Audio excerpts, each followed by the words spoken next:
Yeah, it's your boy Danny J. Quick, and I'm here with Kyron Silva. And we want to thank you for joining the Four Tales podcast. I want to know what it is Quick is trying to say. We're about to talk some comics and get a little bit controversial. Everything from indie books to movie deal level commercial. With no rehearsals when we converse to coerce you. And then we do the quick takes and try to get to the person. So join us and get your comic book a few more sales once a week wherever you pod. It's Four Tales. Once a week wherever you pod. It's Four Tales.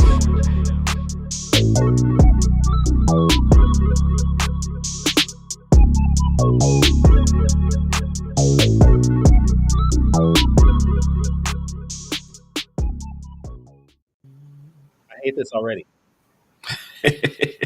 Now I'm going to have to go back and redo that entire video in portrait. Yeah. Didn't think about that. All right. Ladies and gentlemen, boys and girls, children of all ages, Towards Comics in collaboration with Fourth Wall Productions, respectfully brings to you the 162nd episode of the Four Tales podcast. I am your lowly host, Kyron Silva from Towards Comics. He's not across the way anymore. He's right above me. Is a violent visionary behind Ace Blade, Danny J. Quick, and together we are your two award-winning blurred comic creators here to help you find your next favorite comic. Apparently, we are live on the Age of the Geekdom Network via their Facebook, Twitch, YouTube, but we're also live on TikTok via Danny Live TikTok now. That's right. If you're listening and watching us live, thank you for your support. But don't forget to like, subscribe, share, and review this podcast because all your positive reviews, interactions help us reach a bigger audience. And as some of you guys see, our setup is completely different.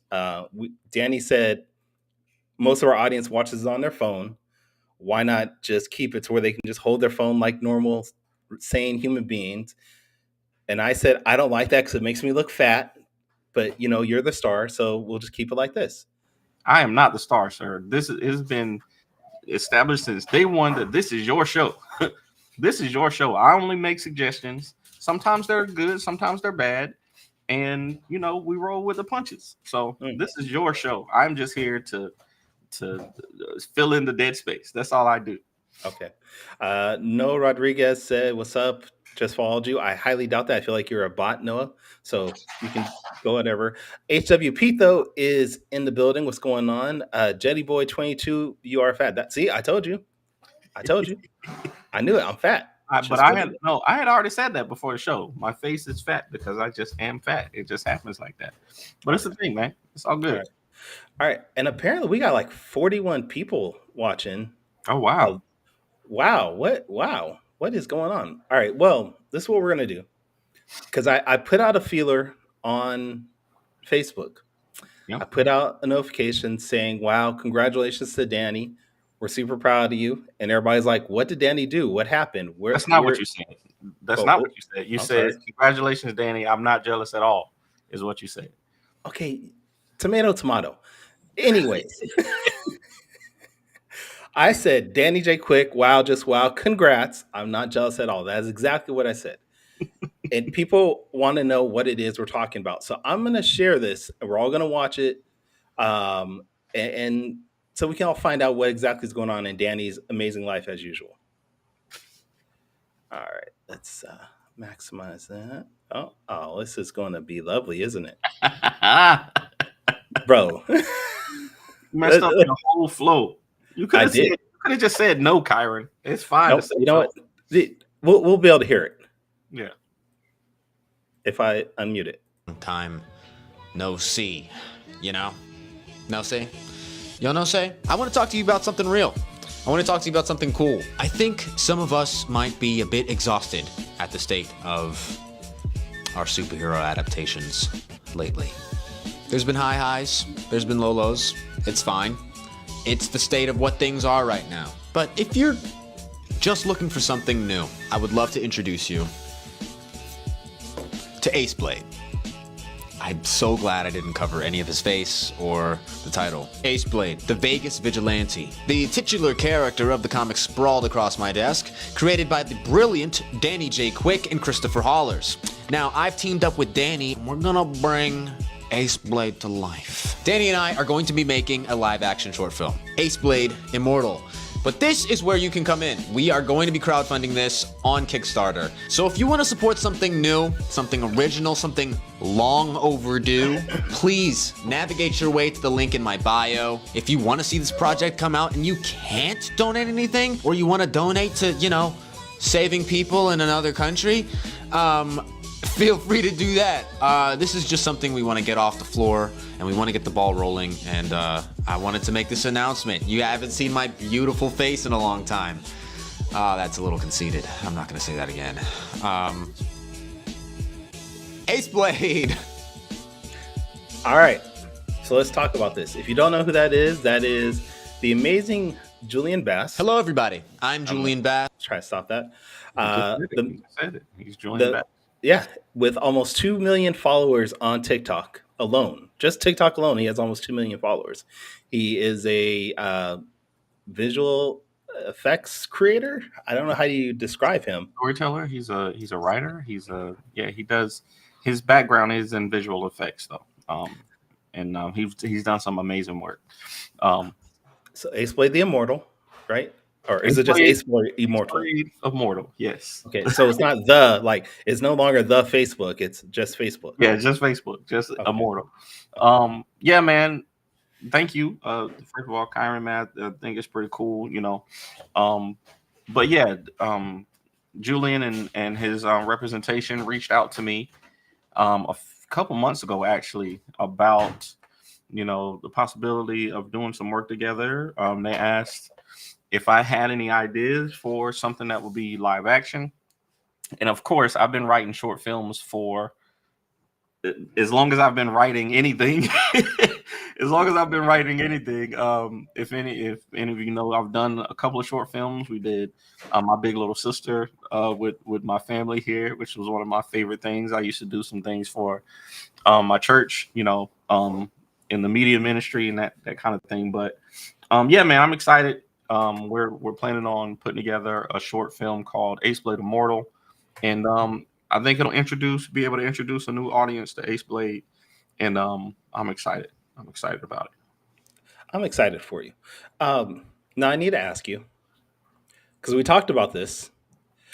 Dan Bethel, Comcar said that's cool as hell. Congrats. HW Pete says congratulations. Everybody's saying congratulations. I appreciate it. We want to know a couple questions. One, when is it expected to come out? And two, how do we get to be in the movie? I cannot answer. I can answer both of those questions, actually. Okay. I will say that we're shooting to release it early next year, first quarter of next year. We're going to be doing a Kickstarter towards the end of the year this year. It's going to be actually the Kickstarters for the omnibus, Ace Blade 1 through 10. Once we get issue 9 delivered, we're going to start really ramping up to do the Kickstarter for 10 and the omnibus, and everything that the main stretch goal for the book is going to be the short film. We're going to use most of the funding for printing and stuff like that, but we're going to try to get as much of the film made as we can with the funds from that. So yeah, and if you want to be in the film, I'm just going to say that there is a scene specifically designed in the film, in the script, for people to be a part of. And I think it would be cool if people would come out and cameo along with me, because I'm going to cameo. Me and this young man right here, my son, are going to cameo in this short film. Okay, wait, but you didn't say where we'll have to go, because you gave me two options earlier. One is a definite for me. We're either gonna be shooting. Most likely, we're going to be either shooting in San Francisco or Atlanta. No. It wasn't San Francisco. It was where? Oakland. We talked about Oakland. Thank you, Oakland. Oakland. This is the same place. It is. It is not the same place. My bad. No, my bad. No, it's not. I've actually been to San Francisco and Oakland. It's definitely not the same place. But yeah, Oakland or Atlanta, just depending on how the budget works out. So, All right. yeah, but we'll be announcing things closer to that time. So, yeah. Cool. All right. So everybody come out to Oakland at some point in the near future. Danny's gonna be there. I'll be there. If he's just an hour or two away from me, I'm gonna pull up and just be on set every day. Well, you got the frequent flyer miles now since you came to Heroes Con. If you just come back across the country and I am not going to Atlanta. Well, I might go to Atlanta. I've never been to Atlanta. I might go. It's nice. It's a nice place. Is But it? All right. that's not what we're here to talk about, man. We got an amazing guest. Okay. Got an amazing guest here, man. Go ahead, Kyron, and introduce our amazing guest. No, don't do that to me. That is not what I do on this show. It literally is, though. No. We got amazing artists here. I think we've had his partner on the show and his partner in crime on the show before, talking about their amazing comic books. I just read How to Hunt a Hero earlier today, the number 0, and it is fantastic. The art is great, the lettering is great, the story is great, and what they were able to do in 12 pages, I think it was amazing. So, Roy Gonzales, man, thank you for joining the show. Thank you for having me. I appreciate it, and thanks for the feedback. That's great. That really means a lot because we work really hard on that, and it's good to hear that that people are enjoying it. So thank you. Okay. So Roy, for anybody that isn't aware with your work and who you are, can you give us just a short introduction to yourself? Sure. I am from South Texas, a teeny tiny town, graduating class of like 96, maybe less people, and went to college in A&M, and then eventually, where I met Joe, my partner in crime for the book, about 20 something years ago, and we just hit it off. He and I just clicked, and what was it? Probably right before 9/11 happened, the day before, we were actually working on this book, on this idea, and we have actually just been working on it ever since. I'm classically trained. I went to college for fine art, but a lot of the stuff I learned honestly just from reading comic books, picking up books and just seeing what was in there, and just drawing from my a lot of my heroes, if you will, from like Jim Lee and Joe Matt and all those guys, all the Image books when it was all extreme. But I've been doing that ever since like junior high, and then we just like I said, skipped 20 years ahead to college.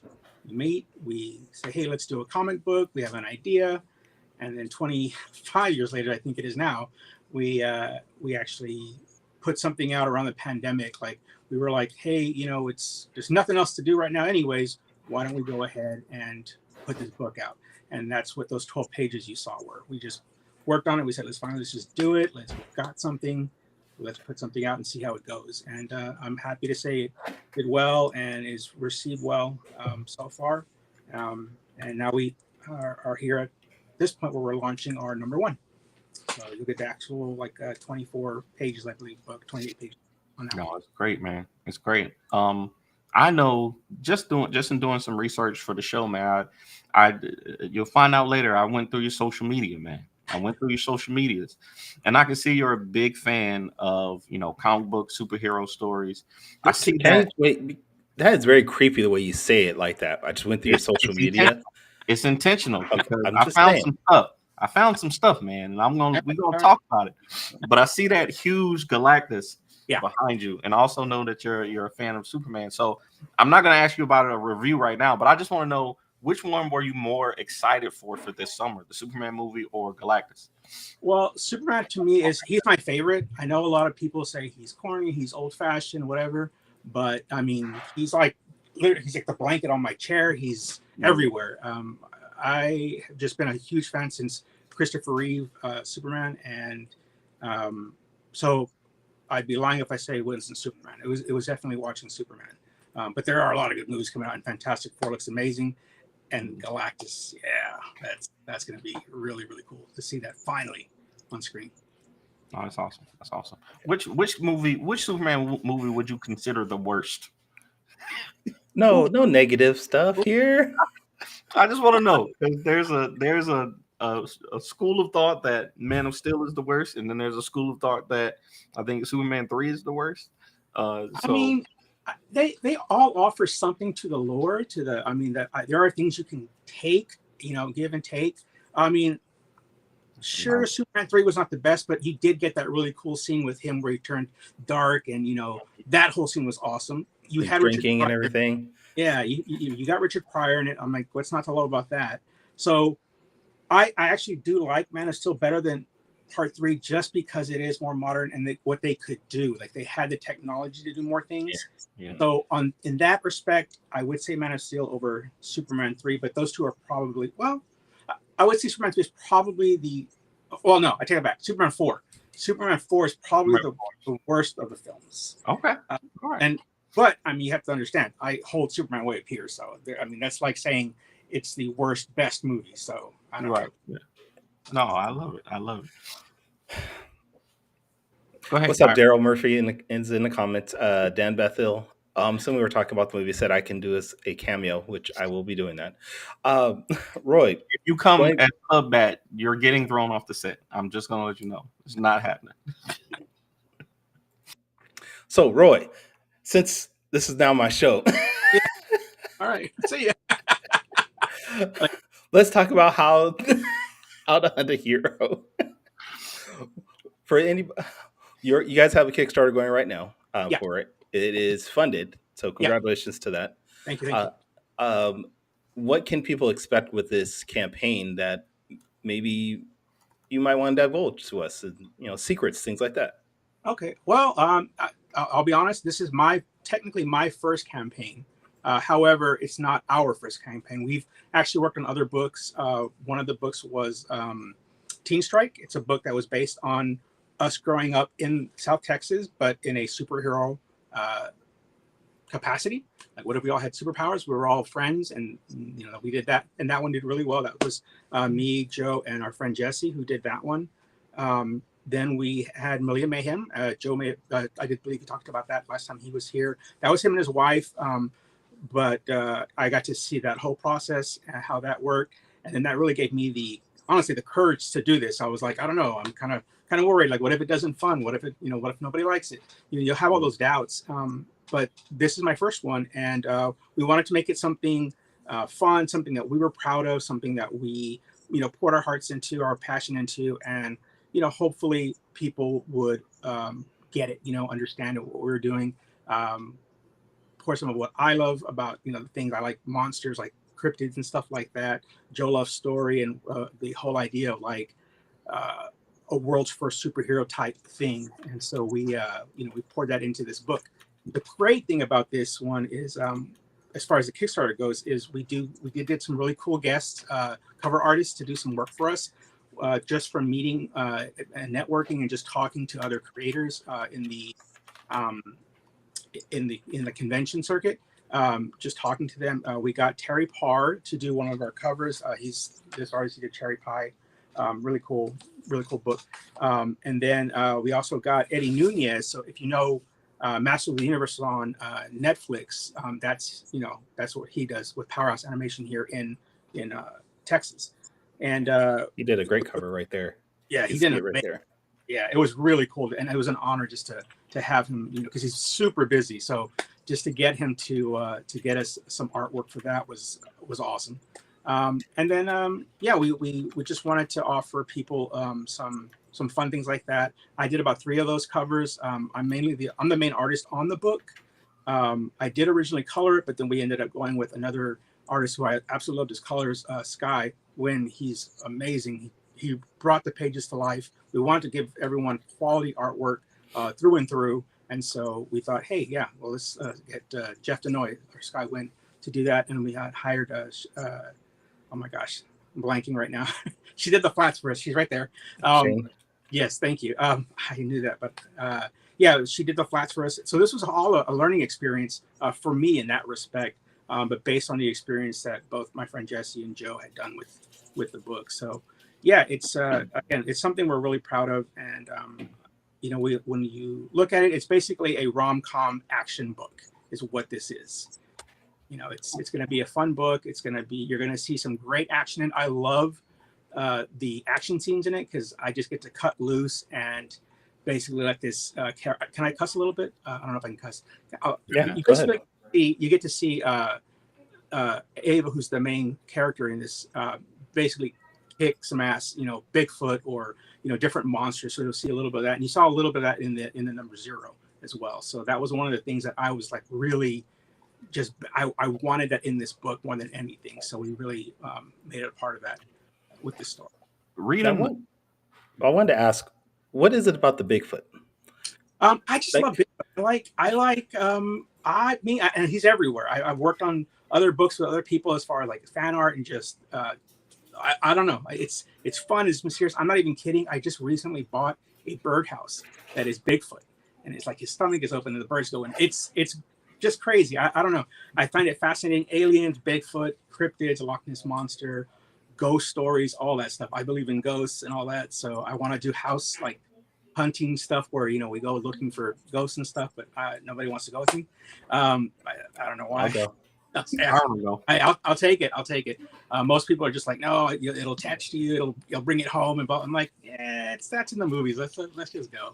But yeah, so that's really what I wanted to. The reason it's in the movies because that's what people experienced. I'm not playing with no ghosts, man. Y'all, hey man, y'all have fun with that.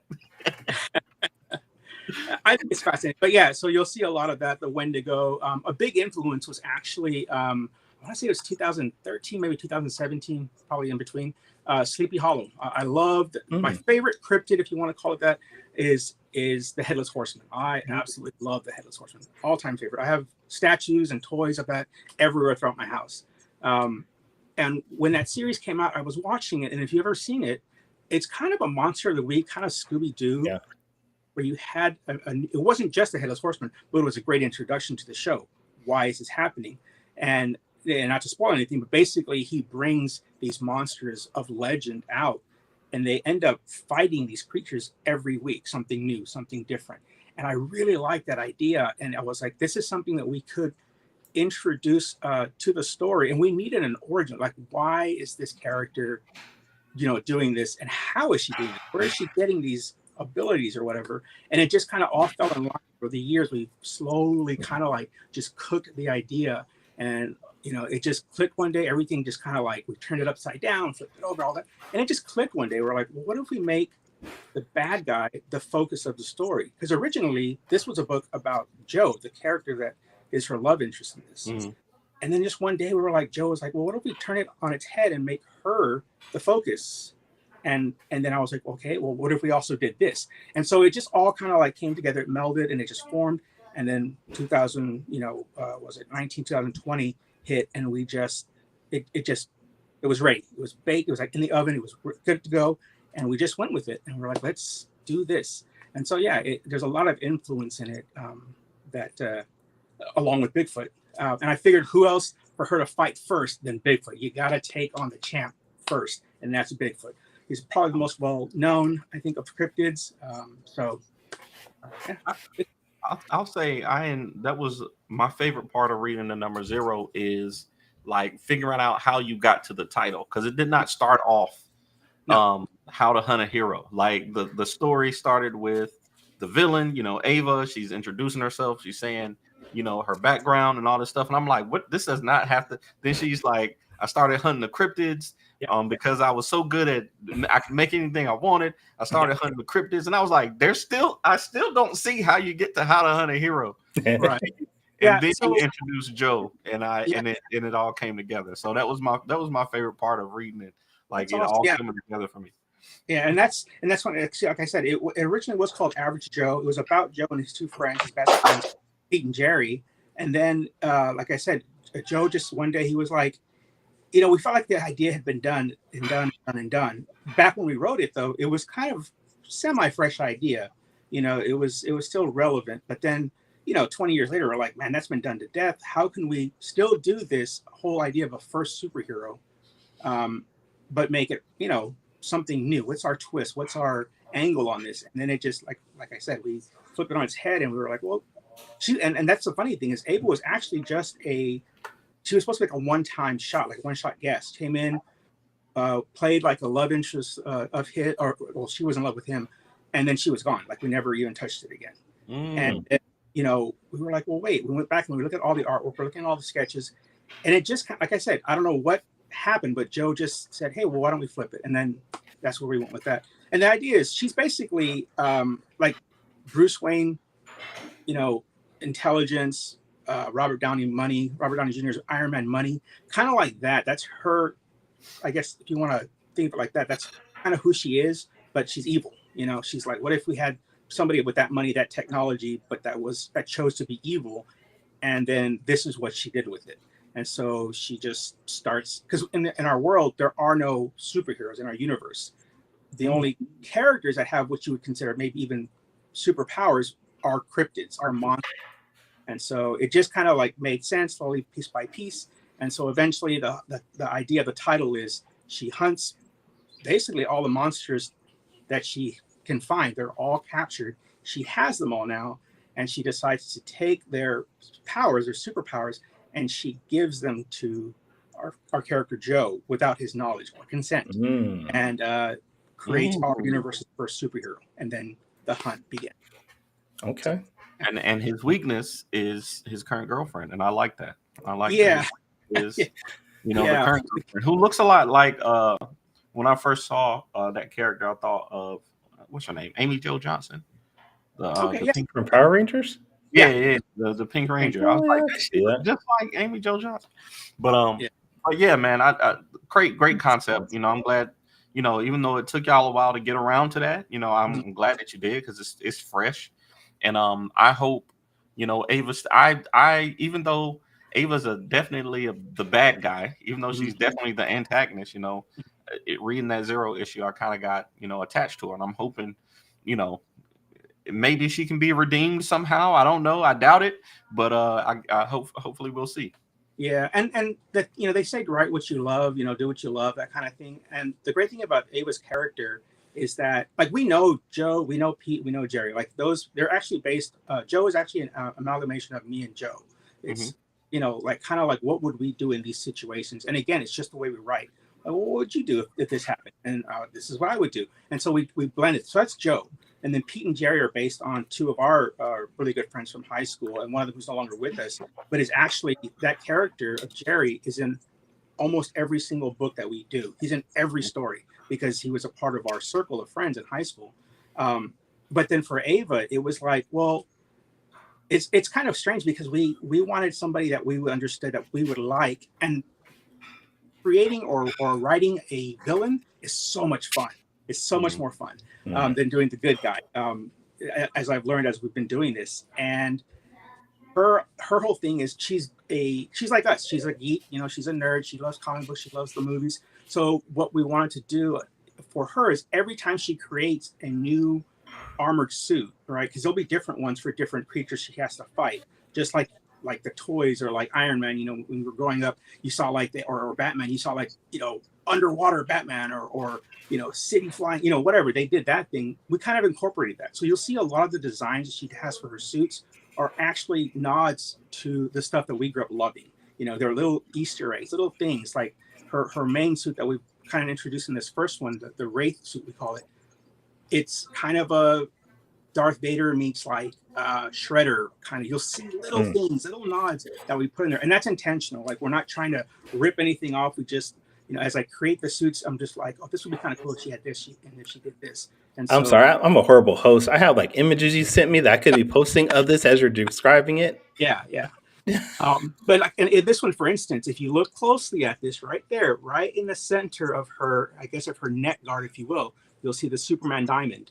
So right there, we even put stuff like that. It's small, but you'll see that in every single armor she wears. I'm putting in little nods to these, just the stuff that we love. So we get to have fun in that respect. And then this cover here that I did was actually based on a Superman statue.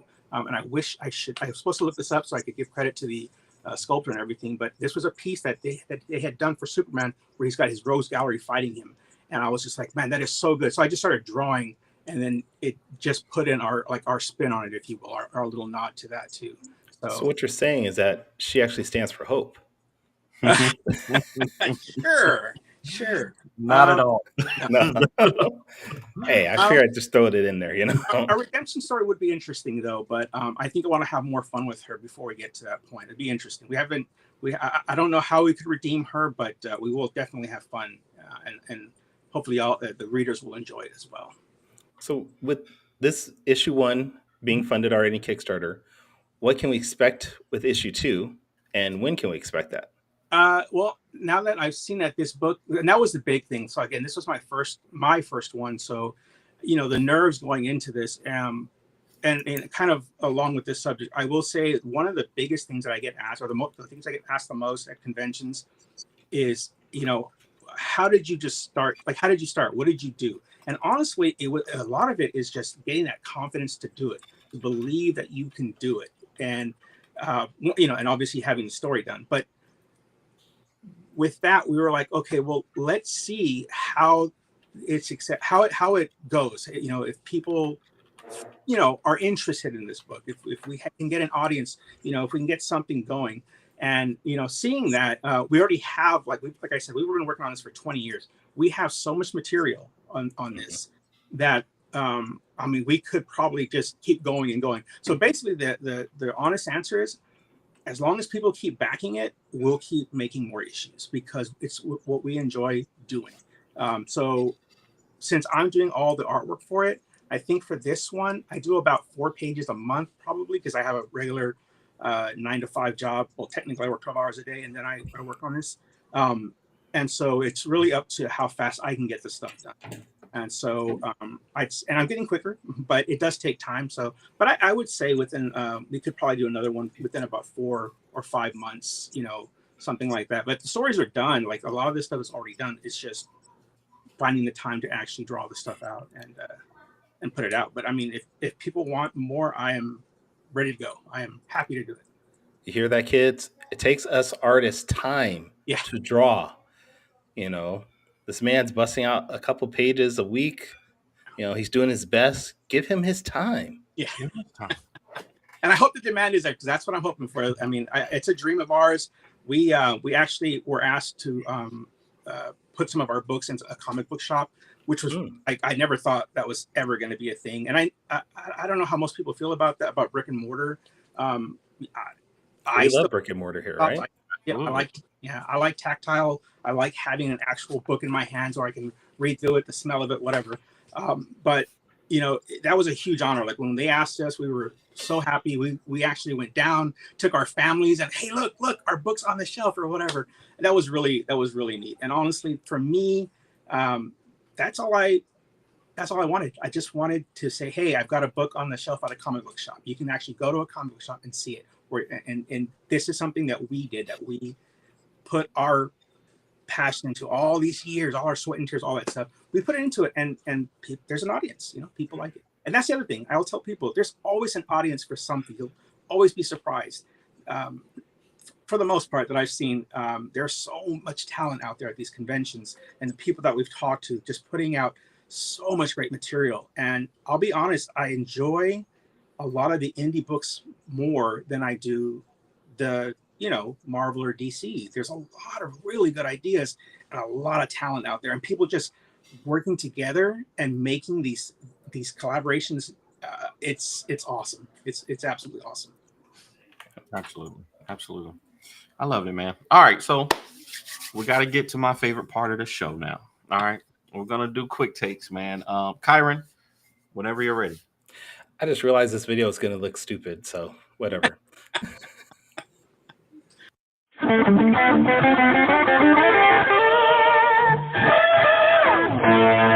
Quick takes. This is why you should say no. You should just say no, Kyron. No, that's not a good idea. And this is your show. Anyways, it's not my show. Anyways, it's not if you've never seen Quick Takes before, Quick Takes is a rapid Q&A session where we grill our guests on their deepest, darkest secrets from the internet. All right.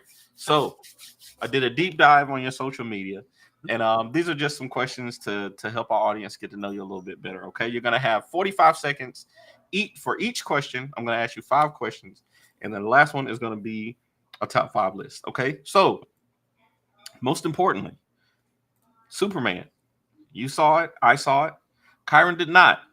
So in 45 seconds, I want you to give us a non-spoiler review for the latest Superman movie. Okay. When do I start? When it starts counting? Yep. Okay. Start now. So I will say this right off the bat. This is a great popcorn movie. If you like Superman, if you want to see something fresh, go watch Superman. You'll enjoy it. This is not your Zack Snyder. This is not your Christopher Reeve, although people have said it kind of reminds them of that. But it's just a great, fun movie for the family, and even for diehard Superman fans. You'll get a little bit of both. And you just get to see Superman do what he does. I think he's a little more human in this movie.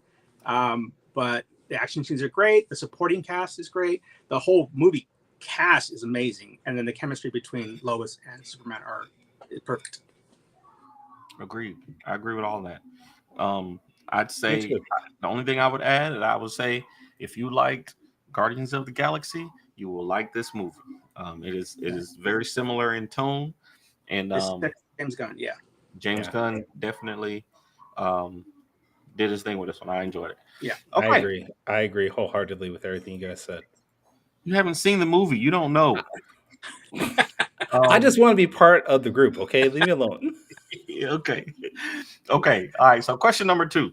So, you already spoke on this a little bit, but as an artist who is inspired by great works that we've seen, I want you to give us some of your design lessons that you've taken from things like Star Wars. I know you're a big Star Wars fan, and like we said, the design for that latest suit for Ava kind of had some Stormtrooper in it or some Darth Vader in it. So give us some character design lessons from Star Wars. Okay. Well, character designs for Star Wars, or just lessons that you've learned from Star Wars and other. Gotcha. Okay. So, definitely heavily influenced. The Empire has some of the best designs, the Stormtroopers especially. I love armor designs in general. Doug Chan from Star Wars that did all the stuff for Episode 1 is one of my idols. So I look to his stuff, to his works when I want to get inspired to draw stuff. And then the other part of it is just having fun and learning from George Lucas. Hey, George Lucas, love him or hate him, this is his world and this is what he did. And he will not listen to anyone else when it comes to what he loves. And I take that with heart. I'm like, yeah, do it. And that's what we do with this book. Who could hate George Lucas? I've never heard anybody say that. No, I have actually, and it's ridiculous. But yeah. Okay, so awesome. All right, so now this third question is going to tell you how far I went back on your social media. Okay. Back in 2018. Oh boy. You visited a place in Washington, D.C., the Lincoln Memorial. Yes. And you posted about, being in awe of it and how you never thought you would see this place and, how it made you feel being there. I want to know, since 2018, what are some other things that made you feel similar to the way you felt when you first went to the Lincoln Memorial? Oh, well, so that for me is a little, that was deeply personal for me because my dad, my brother, and my grandfather are all either in the military currently or veterans. So that was a very special thing. There's nothing else that really compares to that. However, on some of the trips that I have taken, I've gone to Norway, I've gone to Switzerland, I've gone to, a bunch of different places for holiday or vacation. But one standout for me is I finally got to go to Sleepy Hollow and visit Washington Irving's grave and just see the town. The whole town has embraced the lore of the Headless Horseman. Their high school mascot is the Headless Horseman. Their fire engines are black and orange, so is all their other stuff. It's amazing. So as far as something that affected me like that, maybe not on that scale, but definitely an influence, the Sleepy Hollow. That show really did just do something for you, didn't it? Oh, it goes beyond that. It was a Disney cartoon that just hooked me. Ever since, I live and breathe Sleepy Hollow. I'm booking me a trip. Yep. Oh, this is in New York? Yeah, it's basically you get on Grand Central, or you go up Grand Central Station about I want to say it's like 45 minutes to an hour up the Hudson River, and it literally drops you off at Sleepy Hollow. The cemetery is amazing. I've never heard anybody say that. Oh, it's Cemetery. beautiful. Historically, it's got the Rockefellers and all the big names that are there, but it is one of the most beautiful cemeteries you'll ever see. Hey, all right, I love it. All right, so question number 4, and this is a question that we ask a lot of indie creators. I want to know in 45 seconds, what do you see as the future for indie comics? Like, it could be a technology, it could be direct market. What do you see as the future for indie comics? Okay. Well, I think it's kind of neat now, especially as I'm learning more about it, how it's getting into the comic book shop, into the mainstream. So I can definitely see it going that way. But what I love most about it, honestly, is what I mentioned earlier, is just the community and the way everybody kind of contributes to help each other out, to realize their dreams. But as far as like a future for it, I think it's strong. I think there's so much potential for it. I see even my friend, like the one that worked on Teen Strike, is doing one called Chancla right now. That I swear it's going to be a show or a movie, and it's barely in like its infancy right now, but it's so good. And that's what I see when I meet other people with their new project. Everyone that's worked on this book, it's sky's the limit. I love it. I would love to. One big thing about the direct market to me, man, I've always had an apprehension about going into comic book stores, because I feel like you have to have a big name to sell properly in comic book stores. So, but now with the internet, man, thankfully, you can get the word out to people all over the place. So Yeah. And that was the thing. Like now, I was really surprised they do consignments now, where they'll either they ask you to, yeah, if you want your books to be there, or you can ask them, and they'll be like, yeah, we have a wall just of indie books, which is awesome. Now I've seen that more than I remember. Like 5 years ago, I would go into a bookstore and be like, hey, I want to do a comic book. How do I do it? And they're like, well, like you said, you have to have a big name, and all this stuff you've got to be established, this and that. No, they're really open to it now. absolutely. All right, so number 5, and actually, I don't even know if we actually have a show called Top 5 Live anymore, honestly. Whoa. Wow. What? This might be breaking news, but Yeah. y'all noticed that there haven't been any episodes of Top 5 Live. My man Morgan Iverson decided to take a sabbatical, and the rest of us, have not quite been in the spirit to make to do a show.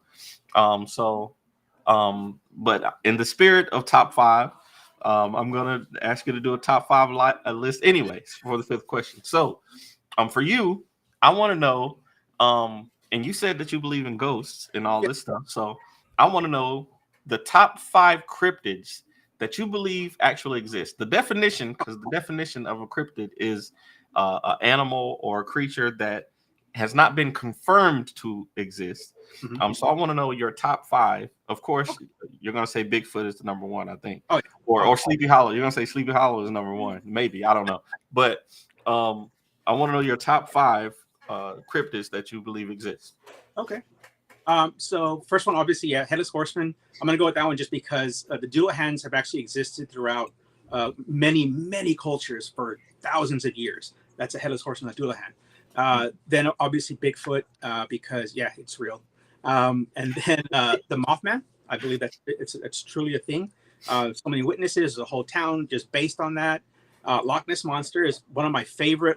It's one of my obsessions. I love any kind of spotting of the Loch Ness Monster or whatever. I think there's something magical about a dinosaur living in our time. Would be really cool. And then the Jersey Devil was probably one of those that has I think a big enough following that I believe there's something out there in the woods. I love it. I would have went with the I think the Chupacabra is Chupacabra, yeah. It's a hairless dog. It's not as cool as a Mothman, but yeah, I mean, hey, it sounds scary though to me. Yeah. It's a Chihuahua, yeah, it's a Chihuahua, yeah, pretty much. Thank you for doing that for us, man. That was fun. This week, Quick Takes is sponsored by Gemini Comic Supply.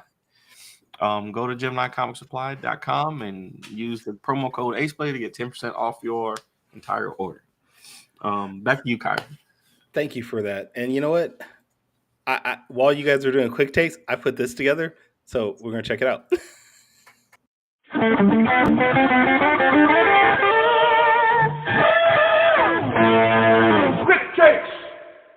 All right. So it is messed up. I did that in like 5 minutes. So you can't say I did too good. It works. It works. I love it. Great job, man. Thank you. That would take me 5 days to do.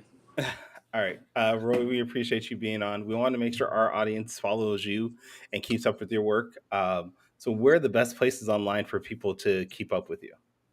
My Instagram is probably the best as far as personally. That's art_by_rogo. And then as far as the book, you can either go to the link in my bio for the Kickstarter, or you can go to www.howtohuntahero.com. It'll take you to the same place. Once the campaign ends, we're going to use that website for future sales, and as well as our other books that we have out. So, yeah, those are the two big ones. Okay. All right. Danny, where can people check you out?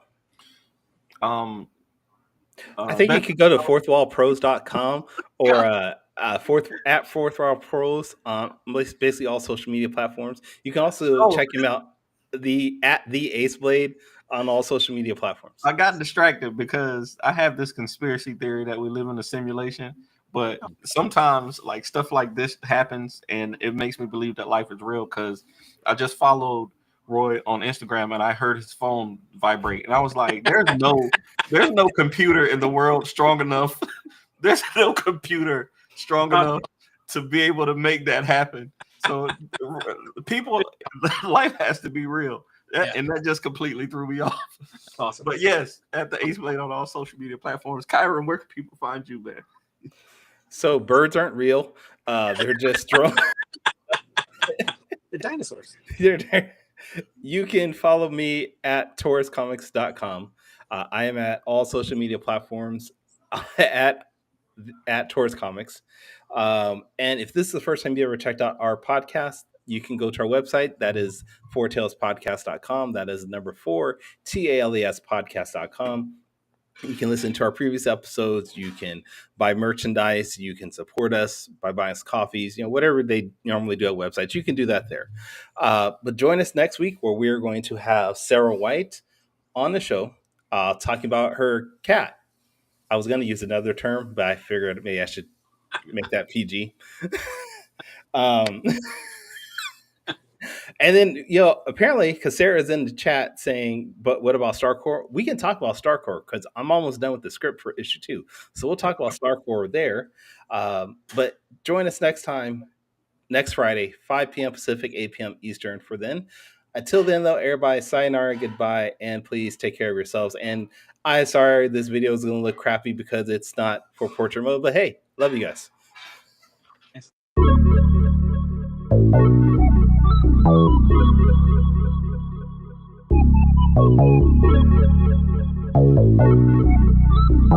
want to know what it is Quick is trying to say.